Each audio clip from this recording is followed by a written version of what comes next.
റഷ്യയുടെ ഉപദ്വീപായ കാംചട്ക ഉപദ്വീപിലാണ് ഇതിന്റെ പ്രഭവ കേന്ദ്രം എന്ന് പറയുന്നത്. ഈ സ്ഥലത്ത് നിന്ന് 119 കിലോമീറ്റർ പസഫിക് സമുദ്രത്തിൽ മാറി ബുധനാഴ്ച വെളുപ്പിനെയാണ് ഈ ഭൂകമ്പം ഉണ്ടായത്.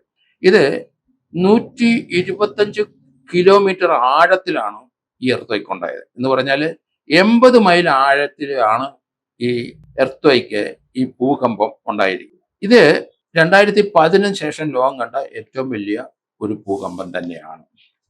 ഇത് നമ്മൾ ഇന്ത്യയിലെ ചെറിയ ചെറിയ ഭൂകമ്പങ്ങളൊക്കെ നമ്മൾ മഹാരാഷ്ട്രയിലും ഡൽഹിയിലും UP-യിലൊക്കെ കണ്ടിട്ടുണ്ട്.